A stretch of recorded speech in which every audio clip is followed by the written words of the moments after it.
आपके अपनी YouTube channel rock study classroom में आपका स्वागत है। जैसा कि दोस्तों आपको पता है हमारी 6 फरवरी से एमपी बोर्ड की बोर्ड एग्जाम स्टार्ट है। लगातार मैं आपको तैयारी करा रहा हूं और एक एक टॉपिक मैंने आपको कंप्लीट करा दी। मतलब जितने भी आपके हिंदी के सिलेबस में जितने भी आपके टॉपिक थे सभी मैं लगभग आपको कंप्लीट करा चुका हूं। क्वेश्चन आंसर इंपॉर्टेंट बता दिए, वस्तुनिष्ठ बता दिए हैं, चाहे आपका छोटे छोटे टॉपिक हो, ओके, आप गद्यांश भी बता दिए, पद लेखन, निबंध लेखन, ओके, संदर्भ प्रसंग व्याख्या, सब मैं आपको टॉपिक पढ़ा चुका हूं। वीडियो देखना चाहते हैं प्लेलिस्ट पर जाइएगा, हिंदी इंग्लिश इंपॉर्टेंट क्वेश्चन के नाम से प्लेलिस्ट है, तो आपको पहले हिंदी की पूरी क्रम से वीडियो मिल जाएगी, क्रम से आप देख लीजिएगा। अगर आपने पहले से वीडियो देख ली है तो एक बार और देख लीजिएगा, क्रम से देखकर क्या रिवीजन कर लीजिएगा। नहीं देखी अभी तक तो जाकर जरूर देख लीजिएगा, बहुत ही कम समय रह गया। ओके, तो अब मैं आपको क्या अंतिम 50 या टॉप 50 में क्वेश्चन आपको बताने वाला हूं, जिसमें आपके क्या है सभी प्रकार के क्वेश्चन आपके क्या है कवर हो जाएंगे। जिसमें मैं पत्र लेखन, निबंध लेखन, ये सब तो मैं अलग से बता ही चुका हूं, संदर्भ प्रसंग व्याख्या। लेकिन जो आपके मेन क्वेश्चन रहते हैं, जो आपके प्रश्न 6वें से स्टार्ट होते हैं और प्रश्न 15वें 16वें तक चलते हैं, मतलब जो मेन क्वेश्चन रहते हैं वो हम क्या है कवर करेंगे। और प्रश्न के साथ साथ में आपको उत्तर भी बताऊंगा। जैसे आप क्या वीडियो को देखते इन क्वेश्चन को याद करें, साथ ही क्वेश्चन को मैं आपको समझाते भी जाऊंगा। तो महामैराथन होने वाली है टॉप 50 क्वेश्चन की। ओके, अंतिम क्षण रह गया है, तो क्रम से हम क्या तैयारी करेंगे। अंतिम बार ब्रज का पहाड़ इसलिए मैंने आपको लिख दिया। ओके, तो दिशा में सफल उस विद्यार्थी को मिलती है जो मेहनत के पेड़ को क्या है पानी से देता है। मतलब क्या है आगे तभी आपको सफलता मिलेगी जब क्या आप लगातार मेहनत करेंगे। चलिए देख लेते हैं। सबसे पहला दोस्तों हमारा क्वेश्चन आता है भ्रांतिमान अलंकार की परिभाषा उदाहरण सही लिखी। जिस प्रकार से टाइप का क्वेश्चन आपके पेपर में बन सकता है उसी टाइप से मैं पूरा दिया हुआ है। तो आपको क्या है भ्रांतिमान अलंकार में पढ़ा चुका हूं। भ्रांतिमान अलंकार क्या है, लगभग सभी जितने क्वेश्चन मिलेंगे टॉप 50 सभी कुछ मैं आपको एक टॉपिक पढ़ा दिया है, क्योंकि पूरा सिलेबस ही कंप्लीट करा दिया है। तो उससे बाहर तो आपका क्वेश्चन जाएगा ही नहीं, इसलिए मैं कह देता हूँ 100% इसी से आएगा। ओके, तो देख लेते हैं, हम रिविजन कर रहे हैं टॉप 50 का, जो आपको वर्ड लेना है लास्ट टाइम। ओके, क्या है परिभाषा आपको क्या है भ्रांतिमान अलंकार की, जहां प्रस्तुत वस्तु को देखकर किसी विशेष समानता के कारण दूसरी वस्तु में भ्रम हो जाए हमें वह भ्रांतिमान अलंकार होता है। ओके, जान घन श्याम को नाच उठे बन मोर। ओके, मतलब क्या है जो मोर है, मोर क्या है काले बादलों को देखकर समझ लेते हैं कि क्या है सांवले रंग के क्या है भगवान श्री कृष्ण आ गए हैं। ओके, उन्हें देखकर क्या है वो प्रसन्न हो जाते हैं और क्या है नाच उठते हैं। ओके, मतलब उन्हें क्या है बादलों में क्या है भगवान श्री कृष्ण दिखने लगते हैं। यहाँ उन्हें भ्रम हो गया है, तो ये आपको तैयार कर लेना। जान श्याम घनश्याम को नाच उठे बन मोर, याद कर लीजिएगा भ्रांतिमान अलंकार की परिभाषा और उदाहरण। ओके, नेक्स्ट दोस्तों आपको तैयार करना है हास रस की परिभाषा उदाहरण से लिखी। बहुत ज्यादा इंपॉर्टेंट है, मैं आपको यही ट्रिक बताई थी, बिल्कुल यही ट्रिक आपको याद कर लेनी है, चाहे कोई भी रस पूछे यही आपको लिखना है। सा हृदय के हृदय में स्थित, यहाँ आपका हास रस पूछा था, तो हास नामक स्थायी भाव का जब विभाव अनुभाव संचारी भाव संयोग होता है वह हास रस की निष्पत्ति होती है, हास रस का रूप ग्रहण कर लेता है। ओके, यही आपको लिखना है। बी रस का पूछे तो आपको क्या है उस चाहे आपको स्थायी भाव नाम लिख दीजिएगा। ओके, आपको क्या है हास रस का उदाहरण आपको इस प्रकार से दिया हुआ है, ये बहुत ही लंबा है तो मैंने तो आपको आसान वाला आपको समझा दिया था। ओके, आसान वाला मेरा वाला तैयार कर लीजिएगा। जैसे कहा बंदरिया ने बंदर से, चलो नहाने गंगा, बच्चों को छोड़ो घर में होने दौड़ दंगा। सबसे आसान है, यह तैयार कर लीजिएगा। बाकी ये भी आपका एग्जाम्पल दिया हुआ है। बाकी एक और आपका एग्जाम्पल होता है कि मैं महावीर हूँ। ओके, मैं कागज को तोड़ सकता हूँ और गुस्सा आने पर क्या है मैं महावीर हूँ, पापड़ को तोड़ सकता हूँ और गुस्सा आने पर कागज को मरोड़ सकता हूँ। इस प्रकार से आपका है, तो आप तैयार कर लीजिए, बिल्कुल आसान में मैं आपको बता दी। ओके, नेक्स्ट अब आपको तैयार कर लेना है एकांकी में अंतर। ओके, नाटक और एकांकी में अंतर बहुत ज्यादा महत्वपूर्ण है। नाटक एकांकी में अंतर सब मैं आपको क्वेश्चन पहले ही बता चुका हूँ, तो आपके ये क्वेश्चन 2 नंबर का आने वाला है। नाटक एकांकी में अंतर, 2 अंतर आप रट लीजिएगा, बिल्कुल आसान है। नाटक में आपके कई अंक होते हैं, एकांकी का नाम है एक अंक। एकांकी एक अंक मतलब क्या है, एकांकी में एक अंक होता है, नाटक में अनेक अंक होते हैं। नाटक में क्या है पात्रों की संख्या अधिक होती है, एकांकी में क्या है पात्रों की संख्या नाटक की अपेक्षा कम होती है। आपका नाटक एकांकी में आपका अंतर तैयार हो जाता है। नेक्स्ट आपको तैयार कर लेना है कहानी और उपन्यास में 2 अंतर लिख दे। मैं सिलेक्टेड बता रहा हूं, जो आपके क्या है प्रीवियस पेपर उठा लीजिए, यही आपको मतलब जितने सिलेक्टेड है एकदम प्योर मैं आपको सिलेक्टेड बताते जा रहा हूँ। कहानी और उपन्यास में आपको 2 अंतर बताना, चलिए इसे देख लेते हैं। तो कहानी और उपन्यास में अंतर आपको किस प्रकार से लिखना है कि कहानी क्या है लघु आकार की है, जबकि उपन्यास क्या दीर्घ आकार का होता है। ओके, कहानी में मानव जीवन की किसी एक प्रभावशाली घटना का वर्णन होता है, उपन्यास में मानव जीवन के बृहद स्वरूप का प्रस्तुत किया जाता है। जैसे मैं आपको उपन्यास का आपको बता चुका हूं, जैसे उपन्यास बहुत सारे आपके हैं तो उसमें क्या है पूरा मानव जीवन की पूरे वर्णन रहता है, जबकि क्या है कहानी में किसी एक घटना का वर्णन होता है। ओके, ये आपको तैयार कर लेना है। नेक्स्ट आपको तैयार करना है भक्ति काल की प्रमुख काव्य धाराओं के नाम लिखिए। तो भक्ति काव्य धारा 2 ही आपकी हैं, सगुण एवं निगुण। ओके, तो आपको क्वेश्चन में क्या केवल नाम पूछा जा रहा है, तो केवल आपको लिख देना है सगुण और निगुण, और इतना ही बस आपको लिख देना है। ओके, इससे ज्यादा आपको नहीं लिखना है। ये तो मैंने आपको अलग से लिख दिया, याद जरूर कर लीजिएगा कि राम मार्ग की शाखा के प्रमुख कवि तुलसीदास जी हैं। ओके, और कृष्ण मार्ग के हैं सूरदास जी हैं, प्रेम मार्ग के आपके जायसी हैं, ज्ञान मार्ग के आपके कबीर हैं। ये आपको जरूर कबीर ये आपको जरूर याद कर लीजिएगा। ओके, ये आपको किस पे प्रश्न आ जाता है। प्रेम मार्गी की 2 कवि आपको बताना जयसी रहीम हो जाते हैं। ग्राम मार्गी के आपके कवि और दास साहब, राम मार्गी शाखा के तुलसीदास अग्रदास, कृष्ण मार्गी के सूरदास और मीराबाई, ये क्या है प्रमुख कवि हैं। नेक्स्ट आपको तैयार करना है राष्ट्रभाषा की 2 विशेषताएं लिखिए। तो राष्ट्रभाषा क्या है हमारी, आपको 2 विशेषताएं आपको तैयार कर लेना है। राष्ट्रभाषा संपूर्ण राष्ट्र की संपर्क भाषा होती है तथा प्रभाव संपूर्ण राष्ट्र में व्यापक होता है, जबकि इसका साहित्य क्या है समृद्ध एवं व्यापक होता है। ओके, 2 विशेषताएं हैं, 2 आपको लिखना है। जिस टाइप से आपको पेपर में लिखना है सेम टू सेम उसी टाइप से मैंने लिख के दिया है, पॉइंट में आपको लिखना है। बस आपको हेडिंग डालिए, पेपर समय लिखते हैं राष्ट्रभाषा की 2 विशेषताएं इस प्रकार से, या निम्नलिखित हैं, और 2 आपको विशेषताएं लिख देने। नेक्स्ट आपको तैयार करना है यशोधर बाबू के व्यक्तित्व के चरित्र की 2 विशेषताएं बहुत ज्यादा इंपॉर्टेंट है। यशोधर बाबू एक क्या परंपरावादी व्यक्ति थे, ये आपको याद कर लेना है। दूसरा आपको तैयार करना है यशोधर बाबू सरल सादी रिश्ते नातों वाली शांत सुरक्षित जिंदगी जीना चाहते थे। ये आपकी हो जाती है यशोधर बाबू की 2 विशेषताएं बिल्कुल आसान भाषा में। चलिए आगे देख लेते हैं। आगे दोस्तों आपको नेक्स्ट तैयार करना है छायावाद और रहस्यवाद में 2 अंतर, बहुत ज्यादा महत्वपूर्ण। छायावाद रहस्यवाद में अंतर हो गए, तो देख लेते हैं छायावाद और रहस्यवाद में क्या अंतर है। छायावाद है इसमें क्या है हम अपनी ही आत्मा का दर्शन करते हैं, रहस्यवाद में इसमें हम ईश्वरीय आभा के दर्शन करते हैं। क्योंकि रहस्य में क्या रहस्य रहता है, मतलब क्या है ईश्वर हमारे लिए एक रहस्य की बात है, इसलिए आप इस प्रकार से याद कर सकते हैं। ईश्वर हमारे लिए एक रहस्य की बात है, इसलिए क्या है हम इसमें क्या है ईश्वर की आभा का क्या है आभा का दर्शन करते हैं, जब छायावाद में हम अपनी आत्मा का दर्शन करते हैं। छायावाद में क्या होता है कि इसमें कल्पना और भावना की प्रधानता होती है, और रहस्यवाद में चिंतन ज्ञान बुद्धित्व की प्रधानता होती है। बहुत आसान वाला मैंने आपको दिए हैं 2 पॉइंट, दोनों को रट लीजिएगा, याद कर लीजिएगा। 2 हैं, दोनों को एकदम अच्छे से तैयार कर लीजिएगा, और याद करने के बाद एक बार क्या है कॉपी में रफ के रूप में क्या है प्रैक्टिस कर लीजिएगा। ओके, जिससे आपको और अच्छे से याद हो जाए। ओके, जो आसान हो उन्हें क्या है आप लिखते भी जाइएगा अपनी कॉपी में। ओके, मतलब क्या है याद करना है, फिर अपना अभ्यास करना है बिना देखे। ओके, नेक्स्ट आपको तैयार करना है माधुर गुण की परमात्म उदाहरण से लिखिए। इस प्रकार से आपके क्वेश्चन पूछ लिया जाता है। ओके, सब मैं आपको पढ़ा चुका हूं, एक बार रिवीजन अच्छे से हो रहा है अपना, सिलेक्टेड हम देखते जा रहे हैं। ओके, तो माधुर गुण की परिभाषा आपको उदाहरण बताना है। तो जिस काव्य को सुनने से मन पुलकित हो जाए, कानों को मधुरता का आभास हो, उसे माधुर गुण की संज्ञा दी जाती है। इसमें या रा मा ला आदि कोमल शब्दों का प्रयोग होता है। तो डायरेक्ट आप लिख दीजिए इसमें क्या है कोमल शब्दों का प्रयोग होता है। परिभाषा आपकी ये याद कर लीजिएगा। बहुत आसान आपका उदाहरण है, बीती भुआवरी जागरी अंबर पनघट में डुबो रही तारा घट उषा नागरी। इस प्रकार से आपको याद कर लेना है। ओके, आगे देख लेते हैं। आगे नेक्स्ट हमारा प्रयोगवादी और प्रतिवादी काव्य में 2 अंतर, इस प्रकार से भी आपसे पूछ लिया जाता है। प्रयोगवाद इससे क्या फायदा होगा, इससे क्यों मैं इस प्रकार से क्यों बता रहा हूं। अगर आपसे क्या है प्रयोगवादी काव्य की 2 विशेषताएं पूछी जाती हैं तो इस साइड पर लिख दीजिएगा। ओके, फिर यदि आपसे क्या प्रतिवादी की 2 विशेषताएं पूछिए, यहाँ की आपकी 2 परिभाषा आपकी 2 विशेषताएं लिख दीजिएगा। अगर अंतर पूछे तो इस प्रकार से आपको बॉक्स बनाकर अलग कर दीजिएगा। याद कर लीजिए प्रयोगवादी काव्य में क्या होता है, इसमें जीवन के प्रति अति यथार्थवादी दृष्टिकोण का प्रधानता होती है। प्रतिवादी इसमें जीवन के प्रति यथार्थवादी दृष्टिकोण है। ओके, ये आपका है। प्रयोगवादी का दूसरा है कि काव्य में नवीन बिंब योजना एवं नए छंदों का प्रयोग है। आपके प्रतिवादी में क्या है काव्य में साधारण बोलचाल की भाषा का प्रयोग है। ये आपके हो जाते हैं प्रयोगवादी और प्रतिवादी काव्य में अंतर। साथ ही दोनों की क्या है विशेषताएं भी आपकी यहाँ से तैयार हो जाती है। अब आगे देख लेते हैं।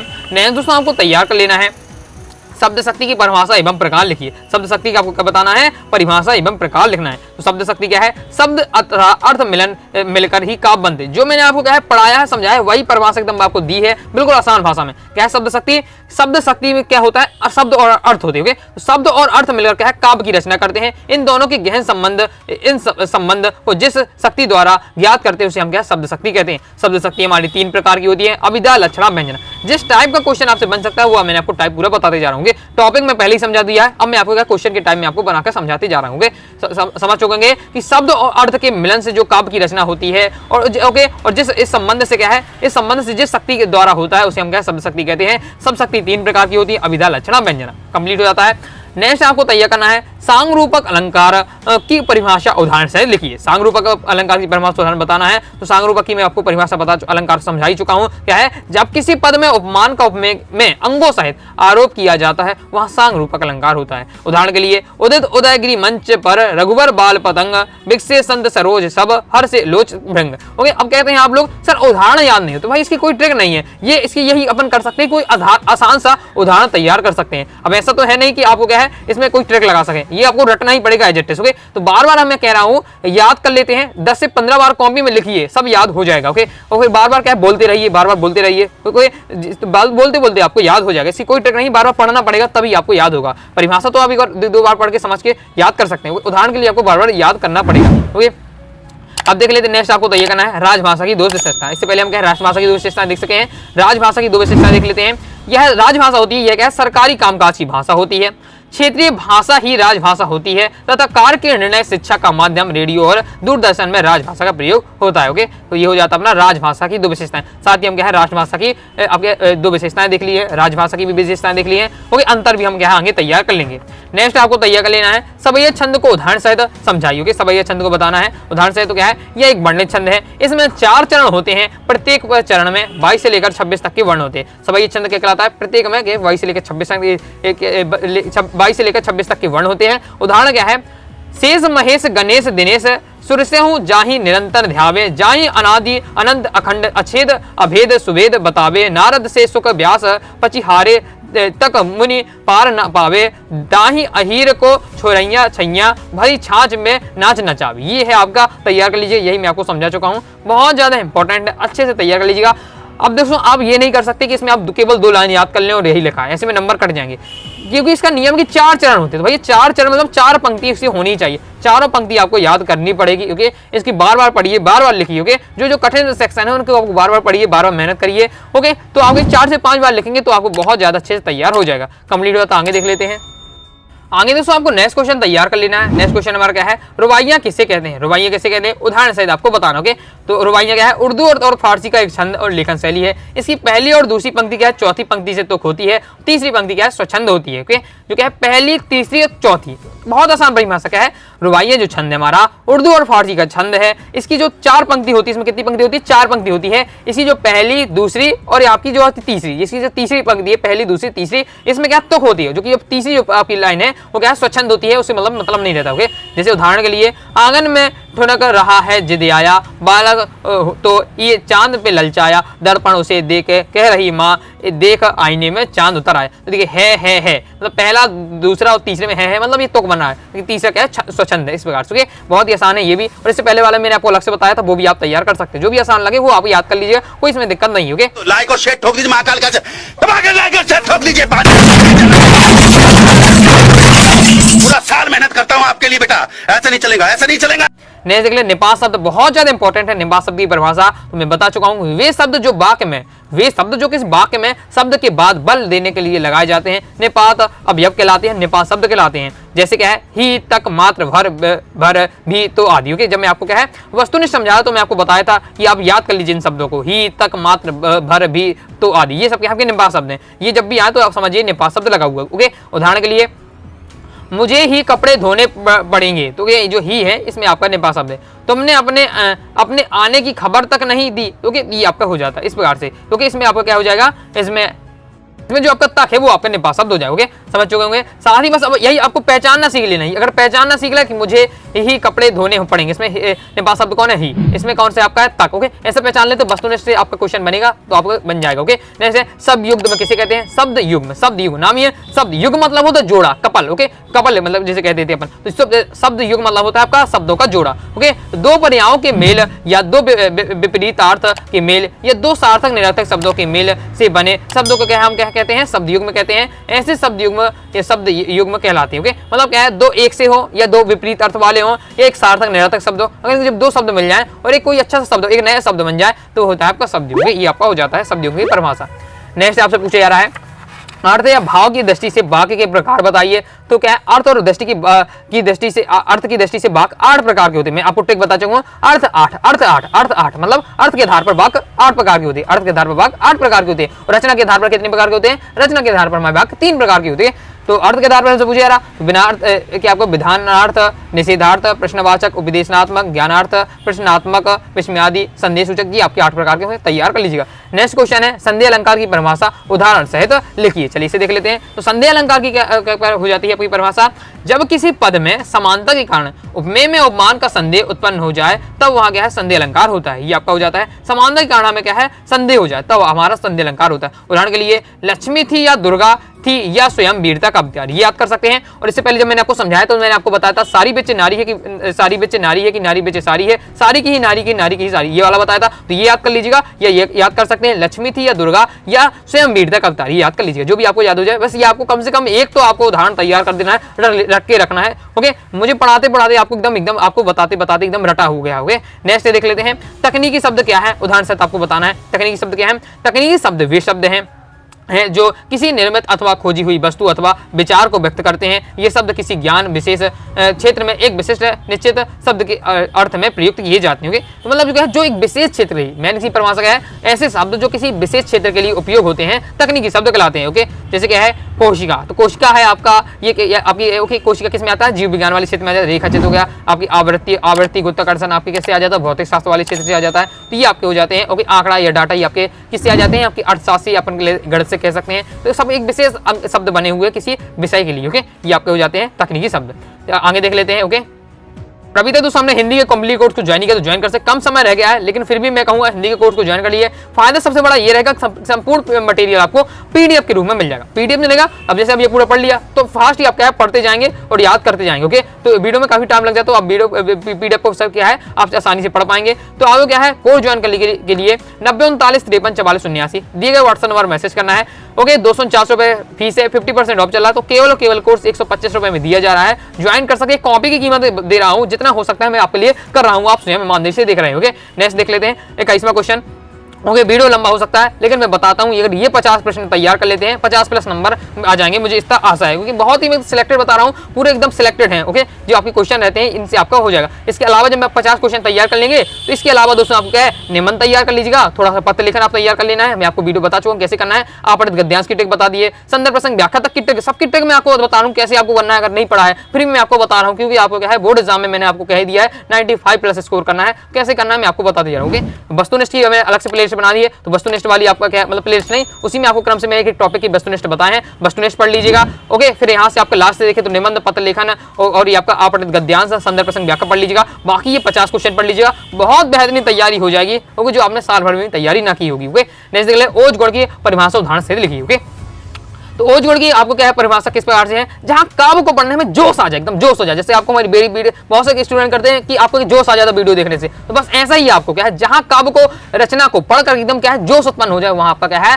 ओज गुण, ओज जोश, ओज गुण, ओज जोश मतलब जहां ओज गुण कहाँ होता है, जहां जोश होता है। ओके, उत्साह होता है तो वहां होता है आपका ओज गुण। तो जहां काव्य को रचना को पढ़कर मन में क्या है जोश उत्पन्न हो जाए वो आपका ओज गुण। सबसे आसान परिभाषा लेकर आऊं जिससे आप क्या है तुरंत ही तैयार कर सकें। उदाहरण क्या है, बुंदेलो हर बेलों के मुंह से हमने सुनी कहानी थी और खूब लड़ी मर्दानी वह तो झांसी वाली रानी थी। वही मैं देता हूं जो आपको याद है। कि बचपन से आप सुनते आ रहे हैं, पढ़ते आ रहे होंगे तो आपसे आसानी से लिख पाएंगे। ओके, नेक्स्ट देख लेते हैं। या फिर आप लिख सकते हैं वह खून कहो किस मतलब का जिसमें उबाल का नाम नहीं, वह खून कहो किस मतलब का जो आ सके देश के काम नहीं। इस प्रकार से आप लिख सकते हैं, बहुत आसान उदाहरण तैयार कर लीजिएगा। ओके, नेक्स्ट है छायावाद की दो विशेषता है। तो छायावाद की दो विशेषता किस प्रकार से, पहला है इस काव्य में प्रेम और सौंदर्य का चित्रण किया जाता है, साथ ही इस काव्य में क्या है वेदना करुणा की क्या धारा प्रभावित होती है, साथ ही प्रकृति का क्या है मानवीकरण किया जाता है। ये हो जाती है आपकी छायावाद की दो विशेषता। बिल्कुल आसान में 2 पॉइंट दिए हैं, दोनों तैयार कर लीजिएगा।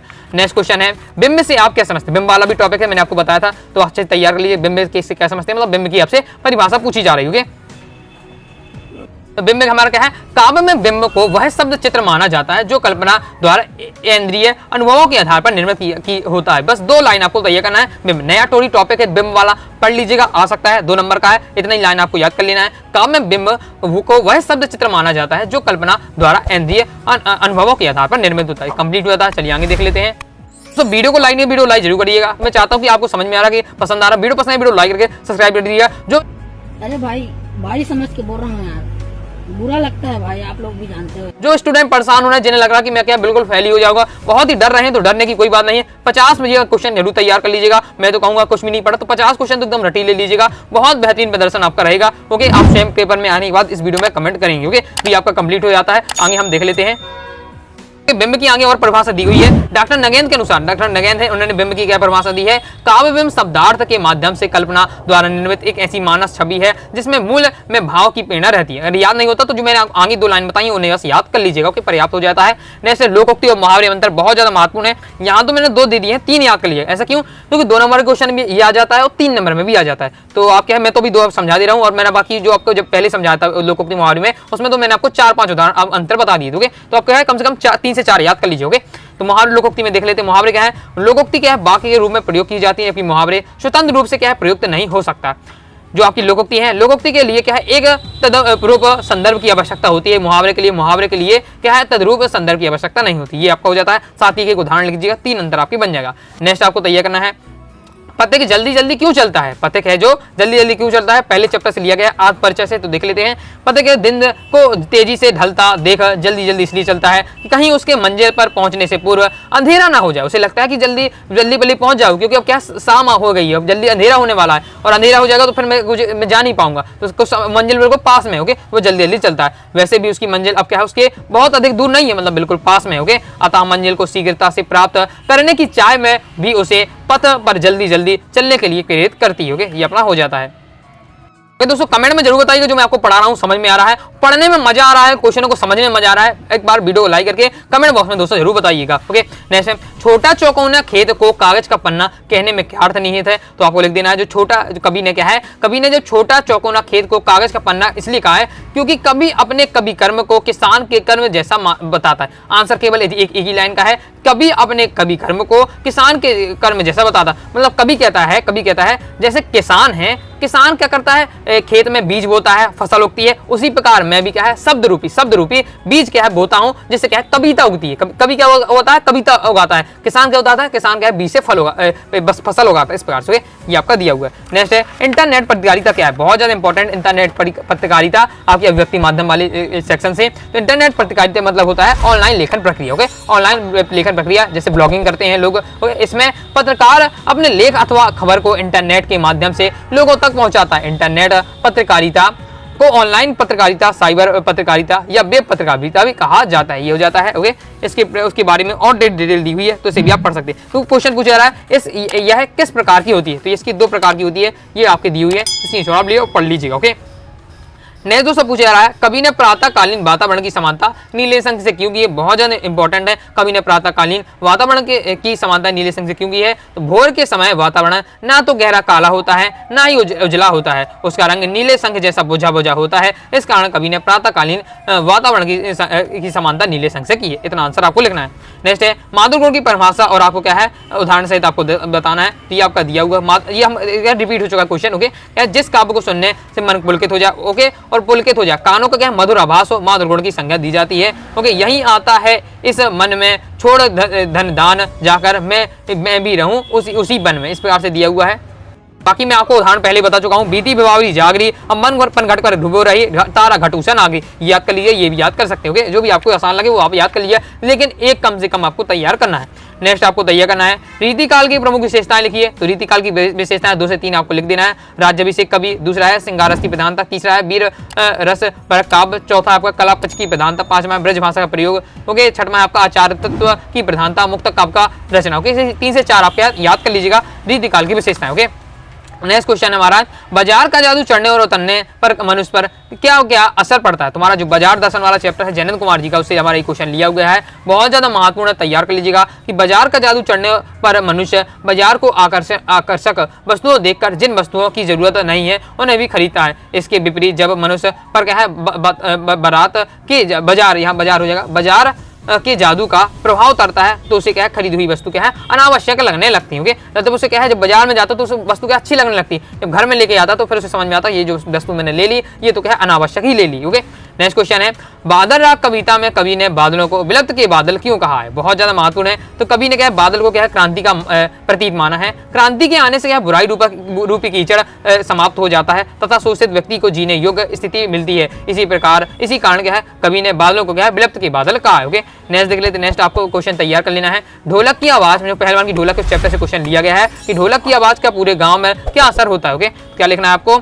महामारी की त्रासदी से जूझते हुए गांव वालों में ढोलक की आवाज सुनकर उसकी नसों में क्या रक्त का संचार होने लगता है, उसमें सजीवनी शक्ति बढ़ जाती है। गांव के अर्धमृत औषधि उपचार पथ्य विहीन प्राणियों में क्या है जीवन उमंग और उत्साह से भर जाता है, उस समय वे मृत्यु से नहीं डरते हैं। इसी प्रकार ढोलक की आवाज गाँव वाले मृत्यु से क्या है लड़ने की प्रेरणा देती है। इस प्रकार से आपको लिखना है। नेक्स्ट देख लेते हैं, नेक्स्ट क्वेश्चन है हमारा निर्देश अनुसार वाक्य परिवर्तन कीजिए, ओके। ये आपको परिवर्तन करना अच्छे से। मैं आपको प्रत्येक टॉपिक को जितना टॉपिक अपने क्वेश्चन आ रहे हैं सबको मैं डिटेल से पढ़ा चुका हूं, अब तो केवल आपकी रिवीजन क्लास पूरी चल रही है, ओके। मैं आपको सिलेक्टेड एकदम रिवीजन करा दे रहा हूं, ओके। तो इसको निर्देशन करना किस प्रकार से करना चलिए देख लेते हैं। पहला हमारा पूछे जा रहा है राधिका मुझे राधिका मुझे पानी पीना है, आज्ञावाचक बनाना है, तो राधिका मेरे लिए पानी लाओ, इस प्रकार से आपको बनाना है। इसमें आज्ञा लग रही तो आपका आंसर हो जाएगा। नेक्स्ट है मोहन कुशाग्र बुद्धि का है, प्रश्नवाचक बनाना है। प्रश्नवाचक बिल्कुल आसान होता है, प्रश्नवाचक बनाने में क्या करना पड़ता है क्या शब्द लगा देना है और लास्ट में क्वेश्चन मार्क लगा देना है। तो क्या मोहन कुशार घुघरी का है क्वेश्चन मार्क। ओके, इस प्रकार से। नेक्स्ट है 15 वर्ष बीत गए, तो इसमें क्या है विस्मय लगाना है। तो क्या तो ओ वाह ये शब्द लगाकर और आपको क्या है विस्मय आदि बोधक चिन्ह लगाकर आप क्या है विस्मय आदि सूचक वाक्य बना सकते हो। ओके, तो 15 वर्ष बीत गए, वाह ओ 15 वर्ष बीत गए, ये आप बना सकते हो। ओके, नेक्स्ट है पुलिस की आते ही चोर भाग गए, तो इसको आपको क्या संयुक्त वाक्य बनाना है। तो पुलिस आई और चोर भाग गए, ये आपका क्या संयुक्त वाक्य बनाना है। संयुक्त वाक्य में आपको किस प्रकार से हो जाएगा, मतलब 2 टुकड़े आपको कर देना है। तो 2 टुकड़े किस प्रकार से करेंगे, पुलिस आई और चोर भाग गए, पुलिस आई और चोर भाग गए। ओके, मैंने आपको डिटेल से समझाया है जब आपको है भाषा बोध का आपको मैंने दूसरा पार्ट बताया था। ओके, जैसे मेरा पुत्र बुद्धिमान है, तो नहीं वाला बनाना निषेधात्मक, तो मेरा पुत्र बुद्धिमान नहीं है। ओके, ये आपका हो जाता है, आंसर भी आपके दिए हुए हैं, इसकी स्क्रीनशॉट ले सकते हो। आगे देख लेते हैं। आगे नेक्स्ट हमारा क्वेश्चन है निम्नलिखित वाक्यों क्या है शुद्ध के शुद्ध बनाना है। ओके, मतलब ये आपके शुद्ध वाक्य दिए हैं, शुद्ध बनाना है। पहला है मैंने अनेकों स्थान देखे, तो मैंने क्या है इसका आपको शुद्ध वाक्य हो जाएगा मैंने अनेक स्थान देखे। ओके, नेक्स्ट है वह भाग्यवान स्त्री है, तो वह क्या है भाग्यवान नहीं भाग्यवती। जब भी स्त्रीलिंग की बात हो स्त्री की बात हो तो भाग्यवती होता है, लड़की मतलब क्या है पुल्लिंग की बात हो तो भाग्यवान होता है। ओके, यहाँ स्त्री की बात हो रही लेकिन भाग्यवान लिखा तो आपका भाग्यवती हो जाएगा। नेक्स्ट है महादेवी वर्मा विद्वान महिला है, तो महादेवी वर्मा क्या विदुषी महिला है, विदुषी आपका हो जाएगा विदुषी। ओके, विदुषी आपका हो जाएगा। ओके, नेक्स्ट है विदुषी बस आ जाएगा, महिला भी आपका हट जाएगा। नेक्स्ट है कृपया पत्र का उत्तर शीघ्र देने की कृपा करें। ओके, तो पत्र का उत्तर शीघ्र देने की कृपा करें, इस प्रकार से आपका हो जाएगा। नेक्स्ट है इस ग्रंथ का निर्माण किसने किया, तो इस ग्रंथ की रचना किसने की, निर्माण नहीं रचना होती ग्रंथ की। तो इस ग्रंथ की रचना किसने की। इस प्रकार से आपको शुद्ध अशुद्ध वाक्य तैयार अच्छे से कर लेना, प्रैक्टिस कर लीजिएगा। डिटेल से समझना चाहते हैं तो प्लेलिस्ट में क्रम से एक टॉपिक की वीडियो देखते जाइएगा, कंप्लीट आप सिलेबस की तैयारी कर सकते हो। अगर अब अच्छी आपको लगता है कि मेरी तैयारी कंप्लीट नहीं है, प्लेलिस्ट से क्या है क्रम से एक बार चला लीजिए, क्रम से एक वीडियो देखते जाइए, पढ़ते जाइएगा, पूरा टॉपिक आपको तैयार हो जाएगा। ओके, नेक्स्ट है लुट्टन का बचपन कैसा था, तो लुट्टन पहलवान का बचपन सुखमय नहीं था, मतलब खुशी से भरा नहीं था। 9 वर्ष की अल्प आयु में उसकी माता पिता की मृत्यु हो गई, साथ ही कसरत करने के कारण बचपन में ही उसका सीना चौड़ा और शरीर क्या है सुडौल और मांसल हो गया था। ओके, नेक्स्ट देख लेते हैं। नेक्स्ट क्वेश्चन है जनसंचार के 4 माध्यमों के नाम लिखिए, तो आप कोई भी लिख सकते हैं, जैसे आपका समाचार पत्र, रेडियो, टेलीविजन, इंटरनेट, ये सब आपके क्या है जनसंचार माध्यम के आपके क्या है माध्यम। ओके, आगे देख लेते हैं। नेक्स्ट दोस्तों हमारा क्वेश्चन भक्तिकालीन काव्य की प्रमुख विशेषता आपको बतानी। भक्तिकालीन काव्य की तो ये आपकी दी है बहुत सारी विशेषताएं, 3 से 4 तैयार कर लीजिएगा। पहला गुरु महिमा, नाम महिमा। ओके, भक्ति तथा प्रेम पर बल दिया गया है। ओके, साथ ही क्या है पवित्र आचरण पर बल दिया गया है। राज्यश्रित नहीं थे भक्तिकालीन कवि। ओके, साथ ही भाषा शैली सही थी। ओके, और रस योजना थी। ये सब आपकी 8 प्रकार की दी है, शॉर्ट में मैंने आपको विशेषताएं दे दी है, 3 से 4 अच्छे से याद कर लीजिएगा। नेक्स्ट क्वेश्चन आपसे पूछा जा रहा है सोटा छंद की परिभाषा एवं उदाहरण लिखिए। सोटा छंद की परिभाषा उदाहरण लिखना है। ओके, क्या हो जाएगा आपका परिभाषा इस प्रकार से दी है, यह मात्रिक छंद है। इसमें 4 चरण होते हैं, पहले और तीसरे चरण में 11-11 मात्राएं, दूसरे चौथे चरण में 13 मात्राएं होती है। ओके, और पहले और तीसरे चरण में अंत में लघु गुरु होते हैं तथा तुक भी मिलती है। ये आपका हो जाता है सोटा छंद की परिभाषा, याद कर लीजिएगा। उदाहरण आपका ये दिया हुआ है बंदव गुरुपद कंच कृपा सिंधु नर रूप हरि महामोह तम पुंज जासु बचन रवि कर निकर। ओके, इस प्रकार से आपका दिया हुआ है। नेक्स्ट क्वेश्चन है हमारा 40वां क्वेश्चन है कि वीरगाथा काल को आदिकाल मतलब आदिकाल की 2 विशेषताएं लिखना। वीरगाथा काल या आदिकाल की 2 विशेषताएं, तो आपको इसकी 2 विशेषताएं क्या है, पहली विशेषता है राजस्त्रियों की प्रशंसा, दूसरा है वीर रस के साथ श्रृंगार रस की प्रधानता। ओके, मैंने बिल्कुल शॉर्ट में लिखा जिससे आपको कम समय आपको रह गया है, बिल्कुल आपका शॉर्ट में एकदम एक लाइन में पढ़ते जाए सब। ओके, नेक्स्ट क्वेश्चन हमारा वीर रस की परिभाषा उदाहरण दीजिए, तो बिल्कुल मैं आपको बता ही चुका हूं परिभाषा, वही आपको लिखना है। साय हृदय के हृदय में स्थित अब उत्साह, वीर रस का स्थायी भाव उत्साह। ओके, याद कर लीजिएगा 10 रस है, 10 के 10 रस के स्थायी भाव याद कर लीजिएगा। ओके, तो साय हृदय के हृदय में स्थित उत्साह नामक स्थायी भाव का जब विभाव अनुभाव संचारी भाव से सहयोग होता है, वीर रस का रूप ग्रहण करता है, वीर रस की निष्पत्ति होती है। ओके, इस प्रकार से उदाहरण दिया है। कठिन लगता है ये वाला उदाहरण, तो आप कोई भी आप उदाहरण तैयार कर सकते हैं। बुंदेलो हर बोलो के मुंह से हमने सुनी कहानी थी, खूब लड़ी मर्दानी वह तो झांसी वाली रानी थी। ये आप उदाहरण लिख सकते हैं, जो मैं आपको क्या है ओजगुण में बताया। ओजगुण और वीरस में आपका एक ही रहता है। ओके, ये आपका हो जाता है। या फिर आप लिख सकते हैं वह खून कहो किस मतलब का जिसमें वाल का नाम नहीं, वह खून कहो किस मतलब का जो आ सके देश के काम नहीं। इस प्रकार से आप लिख लीजिए आसान वाला, अगर ये आपको कठिन लग रहा है। नेक्स्ट देख लेते हैं। नेक्स्ट है लेखक ने शिशिर को कालजी अब्दू की तरह क्यों माना। ओके, कालजी अब्दू मतलब लेखक ने कहा जो शिशिर का फूल है उसे क्या अब्दू कहा, कालजी अब्दू मतलब सन्यासी कहा। क्यों कहा है, तो लेखक ने शिशिर को कालजी अब्दू तरह के माना है क्योंकि अब्दू एक वह सन्यासी होता है जो विषम वासनाओं से ऊपर उठकर सुख दुख प्रत्येक स्थिति में सहज भाव से प्रसन्न रहता है, कठिन परिस्थितियों में भी क्या है जीवन रस बनाए रखता है। इसी तरह शिशिर का वृक्ष वह भयंकर गर्मी उमस लू आदि के बीच सरस बसंत ऋतु में वह फूलों की तरह लहर उठता है तथा भादो मास में क्या है फलता फूलता है। ये आपका हो जाता है, इससे पता चल जाता है कि हमारे क्या है लेखक ने सीसस के फूल को क्या है कालजी अब्दू क्यों कहा है। जैसे लेखक के मत से दास्ता की व्यापक परिभाषा क्या है। ओके, मतलब लेखक कौन इसमें अपने डॉक्टर भीमराव अम्बेडकर। ओके, तो उसमें क्या है दास्ता क्या परिभाषा है। ओके, तो लेखक के मत के अनुसार दास्ता केवल कानूनी पराधीनता को नहीं कहा जा सकता बल्कि दास्ता का व्यापक परिभाषा है क्या है किसी व्यक्ति को अपना व्यवसाय चुनने की स्वतंत्रता ना होना। मतलब क्या कह रहा है दास्ता की मतलब ये नहीं है किसी को क्या है हथकड़ी बांध दी और उसे बंद करके रख दिया। दास्ता का मतलब यह भी है कि यदि किसी व्यक्ति को अपना व्यवसाय अपना रोजगार चुनने की अगर स्वतंत्रता नहीं है तो वह भी दास्ता है। ओके, इसका सीधा अर्थ है कि उसे दास्ता से जगह रखा गया है। ओके, कंप्लीट हो जाता है। नेक्स्ट आपको तैयार कर लेना है। अभिव्यक्ति माध्यम से क्वेश्चन लिया है, बहुत ज्यादा महत्वपूर्ण है। कहानी के प्रमुख तत्व लिखिए। कहानी के प्रमुख कौन कौन से तत्व हैं? तो कथानक तथा कथावस्तु, दूसरा है पात्र एवं चरित्र चित्रण, दूसरा तीसरा है संवाद, कथोपकथन, भाषा शैली, देश काल या वातावरण, उद्देश्य। ओके, जितने क्वेश्चन सभी मैं आपको पढ़ा चुका हूँ, अपन अच्छे से आप रिवीजन कर लीजिएगा, अभी तक आपने याद नहीं है। ओके, नेक्स्ट आपको तैयार करना है नई कविता की दो विशेषताएं। नई कविता की दो विशेषताएं ये दी हुई है, ये हमारी दी है नई कविता की दो विशेषता किस प्रकार से नूतन शिल्प विधान या भाव बोध ये आपका होता है। नूतन शिल्प विधान होता है, ये आप लिख दीजिएगा। दूसरा है यह कविता साधारण मानव की एक क्षण की अनुभूति को सशक्त करने की अभिव्यक्ति देती है। ये हो जाती है आपकी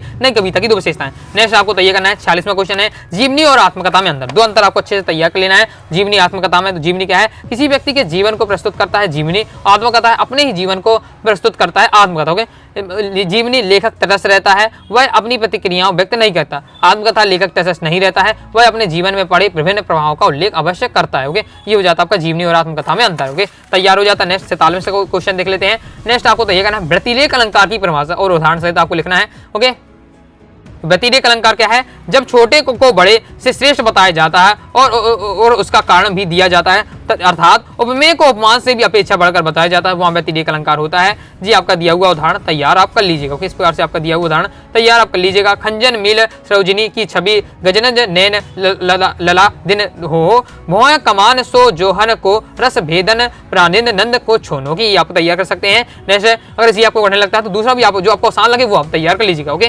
विरोधाभास अलंकार की आप परिभाषा उदाहरण लिखिए, बहुत ज्यादा इंपॉर्टेंट है। तो क्या है जहां किसी पदार्थ गुण या क्रिया में वास्तविक विरोध ना होते हुए भी क्या है विरोधाभास विरोधाभास अलंकार होता है। मैं बता चुका हूं विरोधाभास अलंकार का नाम ही है विरोधाभास। विरोधाभास मतलब जिसमें हमें क्या है विरोध का आभास हो लेकिन वास्तव विरोध ना हो, विरोधाभास अलंकार होता है। यानुरागी चित्त की गति ना समझे कोई, जो जो डूबे श्याम रंग त्यों त्यों जल हुई। ओके, और मैं भी आपको बता चुका हूं मैं निज रोदन में राग लिए फिरता हूँ, शीतल वाणी में आग लिए फिरता हूँ, मोहब्बत एक मीठा जहर है। ये सब मैं आपको उदाहरण बता चुका हूँ, जो आपको आसान लगे कम से कम एक अच्छे से आप तैयार कर लीजिएगा।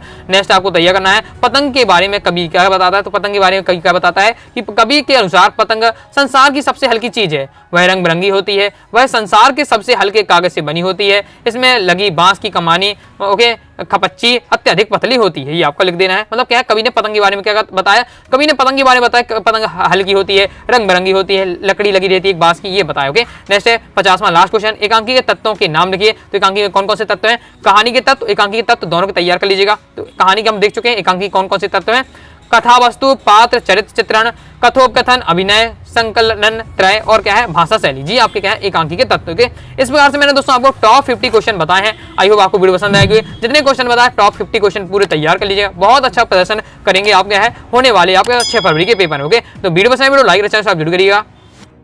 ओके दोस्तों, और साथ ही दोस्तों आपने क्या है अभी तक आपने दोस्तों शेयर नहीं किया तो शेयर भी कर दीजिएगा दोस्तों, और साथ ही क्या है कमेंट बॉक्स में क्या है कमेंट कर दीजिएगा। कोई डाउट आता है टेलीग्राम चैनल को ज्वाइन कर टेलीग्राम चैनल को ज्वाइन कर लीजिए, साथ ही इंस्टाग्राम फॉलो कर लीजिएगा। मिलते हैं नेक्स्ट वीडियो में, तब तक के लिए बाय बाय।